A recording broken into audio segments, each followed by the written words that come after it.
Alright, good morning everybody. Welcome back. Today we are doing another install video. Today's going to be kind of a big video. It's going to be a rather important install modification improvement. Today we are going to get rid of the factory spare tire mount, which is destroying my hood hinges, my tailgate hinges. We're changing out the bumpers, and we're going to install the LOD Expedition Series Bumper Tire Carrier Combo.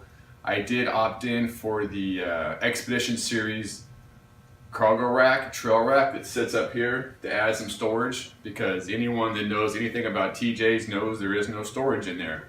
And by the time you pack up a wife and some kids, you've got no room for cargo. So that extra square footage is actually going to help me a lot. LOD does make two different bumper packages for the TJ. They make the Expedition Series, which is what I went ahead and got, and they make a Signature Series. Now the Signature Series is a bigger bumper. It does have integrated light mounts on the bottom, but it also sticks out further. And I purposely waited for a bumper tire carrier combo to see what kind of wheeling I was going to do, to see what my needs were. And what I found was I need to be as minimal as I can, because right here I have actually dented and scratched the bumper here, as well as the gas tank skid.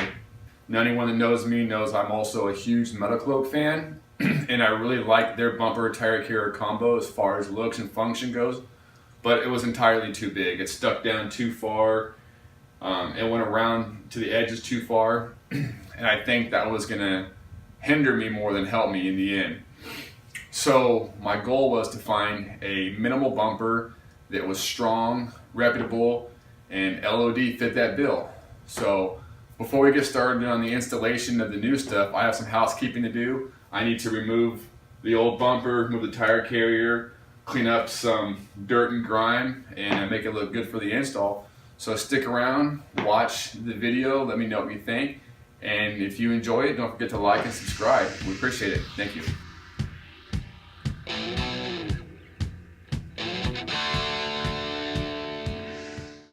Okay, so I have all the old parts taken off, the rear bumpers removed. The bolts weren't too bad because, like I said, my Jeep's not that rusty. Took 2 bolts on either side and 1 on the bottom, 6 bolts total to get off. The reason, a reason I'm switching the bumper out is, like I said before, the tailgate is not designed to hold the aftermarket size tires. I believe the Jeep come with like a 29, maybe the Rubicon's a 30-inch tire. So the weight of these brackets and the hinge is not meant to support a 32, 33, 35-inch tire. And when you get into the 33-inch tire like I have, you have to get a spacer to bring it up off the tailgate. And when you do that, the weight comes back even farther. So the flutter on here is quite significant, and on mine, it actually pulled the hinge out just a little bit, but you can see the gap here comes out farther than down here, and also the gapping up on this side is further out than here. So there has been some damage to this and some wear and tear that is only going to get worse with time. So that's another reason you have to make sure you don't run that spacer with this tailgate for too long, because it will damage your tailgate and possibly even fall off someday, and that'd be a tragedy. So we're all set for the new install. The shipment from LOD did come in 3 boxes. I only got 2. I'm expecting the 3rd one today sometime, so I'm gonna go ahead and start pulling the packages apart, seeing what it came with, making sure my parts are there. Then hopefully the UPS guy will show up pretty quick and we can get started. So stick around. All right, so this is box 1 of the shipment. It looks like it's the bumper itself. Ordinarily I wouldn't show unboxing because it's just taking stuff out of the box. But this is interesting. I thought I'd show you guys this, how this bumper came packaged. It's wrapped in this plastic sheeting or packaging, but they also have spray foam insulation in here that expanded to protect it, which is great. But as you can see, unpackaging this is going to be a pain in the butt. Okay, so there's no easy way to do this, and I need a sandwich. So I'm gonna finish taking this packaging off and get it ready to go. Let the paint dry on the frame rails that I painted to protect it from the new mount, and we'll come back in a little bit. So wish me luck. All right, so I have the new bumper test fitted already. It's more of a lining up the holes kind of fit than it is test fit, so to speak. What I did was I went ahead and spray painted the frame rail right inside here to help clean it up a little bit. And then you have to drill holes right inside here. See if it's, get the camera up in there. So right inside here, this bracket where it mounts to the frame rail, these holes don't already exist. Over here, this bracket, the holes already exist from the last bumper, but LOD is adding in an extra structural support right here. So you're gonna have to come in here, so you can get in there and drill holes right inside here. And the best way to do that is just to get the frame mounted on pretty sturdy, get the holes lined up, and use a pin or a grease pencil to help line up these holes so you're not drilling multiple times and getting on straight.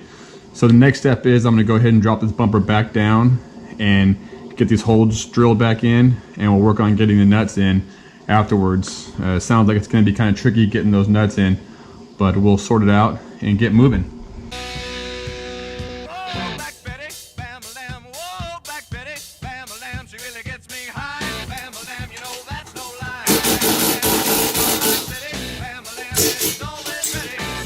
Alright, so for those of you that don't have any friends to come help, kind of like me, you know who you are.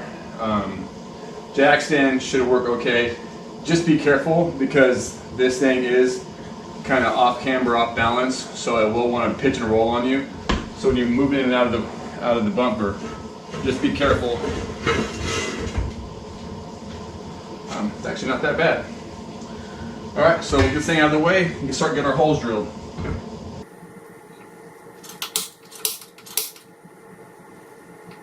Now when you start drilling out these holes, you want to make sure that you don't put the full weight of your body behind that drill, because it is open behind here and there's a chance you could go through and puncture the gas tank. So you want to make sure you let the drill work, let the drill bit dig in, but don't use too much pressure.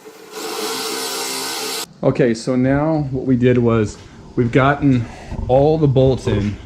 You can kind of see right here, we've gotten 2 here, and as you work your way down the line, there's 2 more, and then there's 6 and 8. So my helper, oh, there's my helper.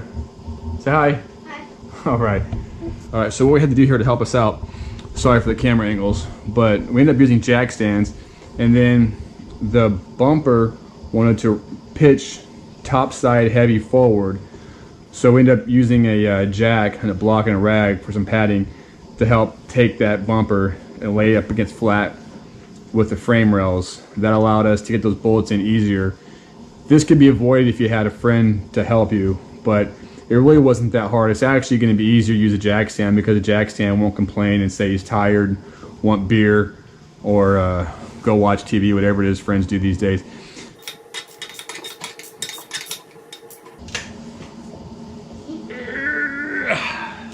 Alright, so get these good and tight as best you can, because it is going to be your bumper. Move on to the next side and we'll be done here. Alright, so the next step is we got to remove this tail light bezel, the whole housing, because the tire carrier is going to slide right through here onto this pin, and the tail light housing is going to get in the way. So we'll remove this, grease this pin up with some white lithium grease, and then come back and reinstall this after we drop in the tailgate, or the tire holder.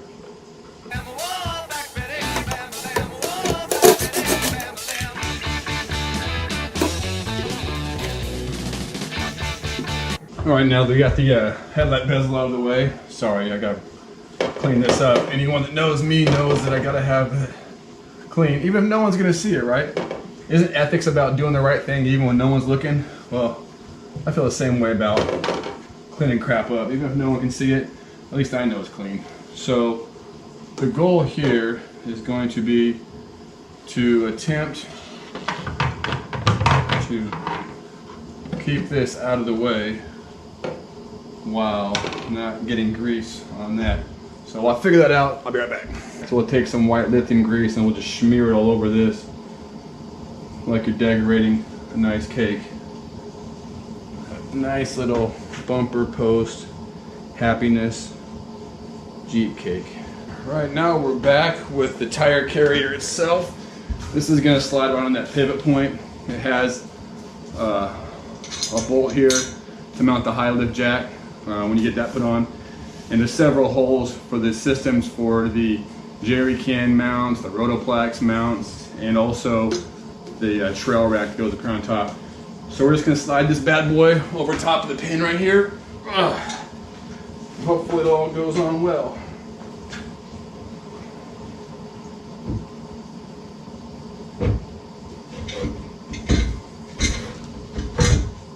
Oh, and it made a mess. Oh well. Boom. There you have it. The install is going very, very well. The only real issues that I had so far was just getting these bolts lined up. It really is a pain in the butt to do it yourself, but it's not impossible. As long as you have some high jack stands and a good jack that reach that high, it can be done by yourself.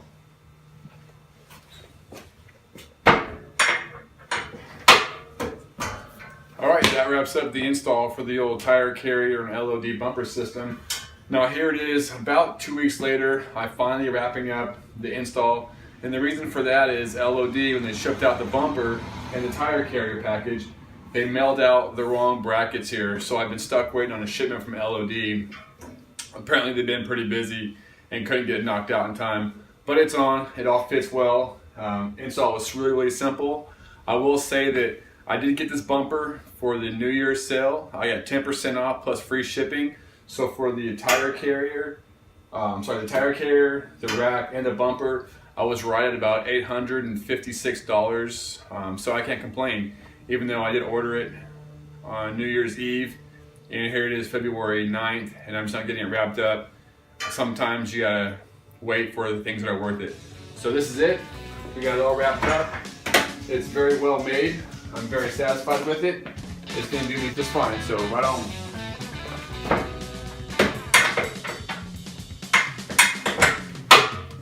There you have it.